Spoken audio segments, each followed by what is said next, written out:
So Theo Von is one of the Rogan Bro comedians who, I gotta be honest, I feel like he's gotten away largely unscathed with the sort of reaction that the other Rogan comics have had. Like, the internet has pretty clearly turned on the Tom Segura's and the Bert Kreischers and the Brendan Schaubs, and even Rogan himself, to some extent, is just washed. But Theo Von comes out of that Rogan world, but he doesn't have the same sort of, I don't know, dirt on him that the others do. There seems to be more of a genuine appreciation for Theo Von as a podcast host, as a comedian.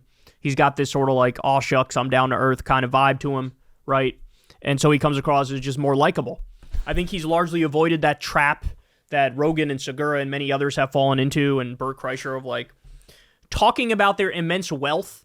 You know, my favorite thing is when they like lecture people about like, hey man, get your shit together, bro. Like, stop being a bitch. Defeat your inner bitch. They talk about stuff like that. Meanwhile, it's like, what's Rogan's idea of, you know, overcoming adversity? Doing a cold plunge and a sauna? Like, bitch, a lot of people out here can't pay their damn bills. And that's what you're talking about? Like, yeah, bro, I did a cold plunge. And then I went in the sauna and the temperature was extreme. And that's how I defeat my inner bitch, man. I work out, I lift weights. And as I'm lifting those heavy weights, I think, man, I'm really defeating my inner bitch here.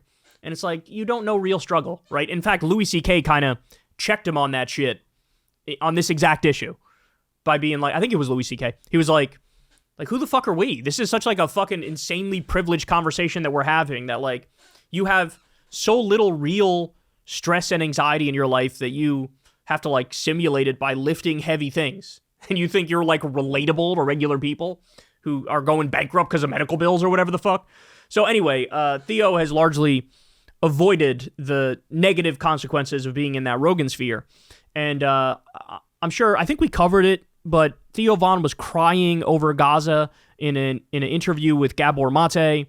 And you know, clearly it was impacting him, and he keeps thinking about those kids who are being killed. Well, here he talks about it again.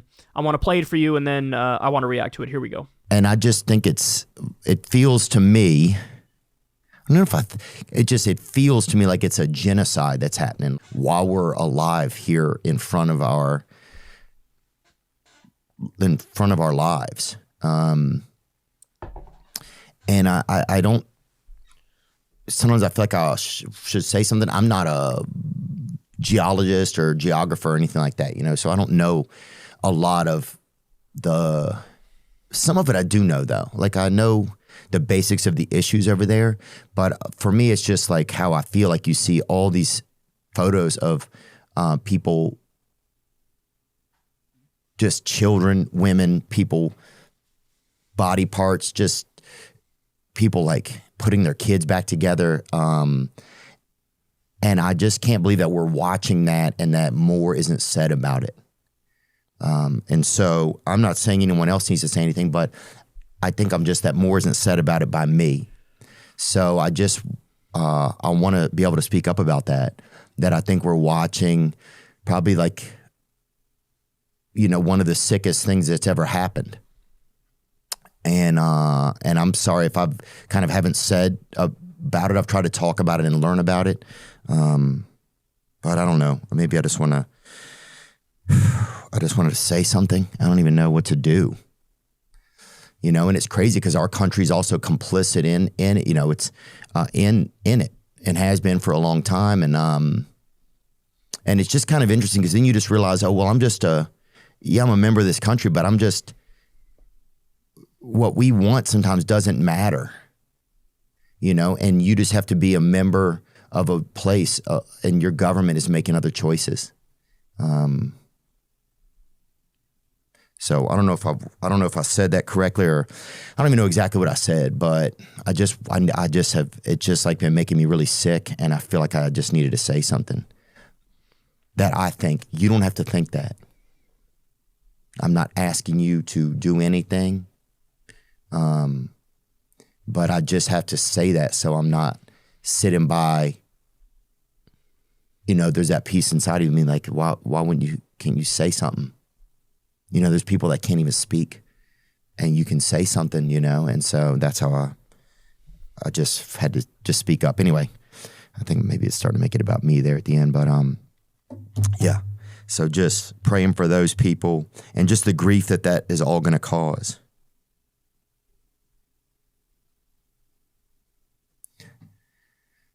You notice, like, what are we doing? But, and I know that this has happened to other ethnicities and other cultures. I know that it's happening to other places too. I mean, look, it's a human reaction. I wish more people would kind of react like that and think about this stuff and feel it and say something, do anything in order to try to make a dent and move the ball in the right direction. We need to start a campaign to save Theo Von, though, man. We do. Because I'm telling you, at the exact same time, within an hour of watching this clip, right, and being reminded of the clip where he's talking to Gabor Mate and crying over Gaza, within an hour of that, this came across my feed. Ivanka Trump. Miami, look good on you, Theo Von. Come back and visit us soon. So here's Theo hanging out with Jared Kushner, hanging out with Ivanka Trump at some fancy schmancy restaurant in Miami. But that's not even all of it, dog. Look what we got here. Theo Von makes surprise appearance at Trump's speech to troops in Qatar. As president reveals, Barron introduced him to the podcaster. I'm not trying to be an asshole, man. I promise you I'm really not. I promise you I'm really not. But, I mean, this is such a massive contradiction. You got to square that. I mean, there's no squaring that circle, bro. There's no square. At the same time, you're, like, tearing up over Gaza and having this, like, deep human moment. You're schmoozing with the same fucking assholes that are making it happen. I really think this is one of those things that frustrates me to no end, you know? I mean, and we've all seen it. We've all seen these big accounts that are like, that talk about this issue, care about this issue, or at the very least they're pretending to.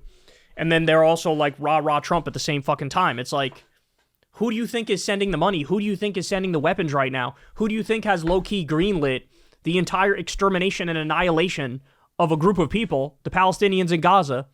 Who do you think did that? It was Trump.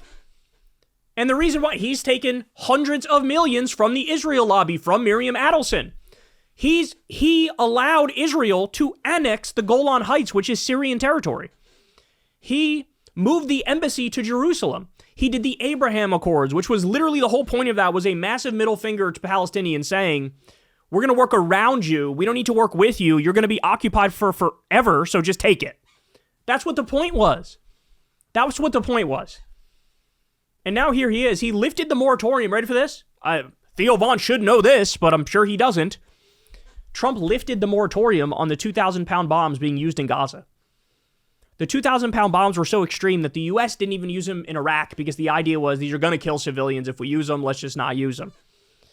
Israel, they're using them, and it was Trump that lifted the moratorium and said, be my guest, go right ahead. So this is the guy you're schmoozing with. This is the guy you support, by the way. Right? He had him on his podcast. Sort of like with Rogan, he fucking played patty cakes with him. He actually had a lot of funny moments. He was able to humanize Trump in a way that I don't think others could, because the other people don't have that sort of down-to-earth, aw shucks mentality that just come across as really authentic and sincere to people. So whether he did it on purpose or not, I don't really care. Fundamentally, he ended up sort of humanizing Trump. And the same shit that you're sitting there crying over, talking about how horrible this world is and how it all needs to stop, this guy made the world that.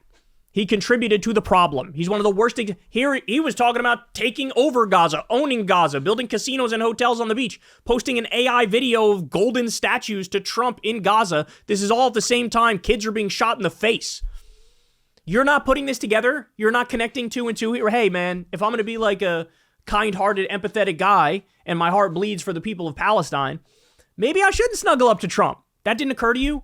That the same guy that increased drone strikes 400% is not with you on this? It didn't occur to you that the guy who kept us in Iraq and Afghanistan, that he's maybe not with you on this? The guy who is occupying Syria to steal the oil, that's his words, not mine. Maybe he's not with you on your humanitarian streak where you express concern for Gazan kids. He just announced his $1 trillion military budget, the biggest military budget we've ever had, at a time when the Pentagon failed 7 audits in a row and can't account for over 60% of their money. You want to talk about waste, fraud, and abuse. You want to talk about the military-industrial complex. Look, maybe don't hang out with that guy. Maybe don't, have some chuckles and giggles with that guy if you're going to be Mr. Down-to-Earth. I care a lot about Palestinians. I care a lot about Gaza. Again, I'm not trying to be an asshole, but You can't reconcile those things, right? You can't reconcile those things. You don't see me out there, hanging out with Joe Biden, who, by the way, we just learned he has cancer. I don't even think I mentioned that in the show yet, but apparently he has cancer, and it was prostate cancer. It metastasized to his bones, so it's serious. I don't think he has much longer to live, if I'm being honest. But you don't see me hanging out with Biden, who also oversaw this genocide, armed it, and funded it. But you do the whole Mr. Down-to-Earth thing while snuggling up to one of the biggest war criminals on Earth today. And that I just can't. I can't, man. I can't deal with that shit. Because then it takes away, it doesn't seem so authentic anymore. You know what I'm saying? When I see you snuggling up to Trump. Jared Kushner took $2 billion from Saudi Arabia and allegedly fed them classified information, right? Trump and Jared Kushner, there was not even a slap on the wrist for Crown Prince Mohammed bin Salman when Jamal Khashoggi was murdered and chopped up into little pieces. He's a journalist. That's what they covered for him completely. You can't do the Mr. Down-to-Earth shtick and then be hanging out with these assholes. Can't do it. Can't do it. So, hashtag save Theo Von, because if I take him at face value and that all shuck stuff is real, then soon as he understands some of the things I'm saying, he would be like, you know what? Yeah, I'm done. I'm not hanging out with Jared Kushner anymore, Ivanka Trump anymore. I'm not gonna say all these nice things about Trump and hang out. Or he could be totally full of shit and he can hear these criticisms and go, I don't really care because I want to be in the club. Just like Rogan. We all know Rogan deep down. He wanted to be in the club. He loves Elon Musk, looks up to Elon Musk, which is embarrassing, by the way. Loves Trump, loves Don Jr., texts with them, calls them. Tee-hee-hee, isn't everything funny and great? Oh, you're destroying the Constitution? It's okay, you're my buddy. Tee-hee-hee. He wanted to be in the club. Guess what? He's in the club now. So there is no authenticity and honesty anymore. He's a fucking bullshitter. And so, is Theo Von at that point? I don't know. I'll let you guys decide. But there is no making sense of this. He has to pick. Are you going to be an asshole who's trying to be in the club? Which, okay, then keep hanging out with Jared and Ivanka and Trump. Or are you going to be a truth teller and have actual empathy? In which case, you cut those people off and choose the people over them. I mean, it really is that simple. Hey, y'all, do me a favor and like and subscribe. It helps out big time in the algorithm. Click the bell as well for notifications when videos drop. And watch that video on screen right now. You know you want to.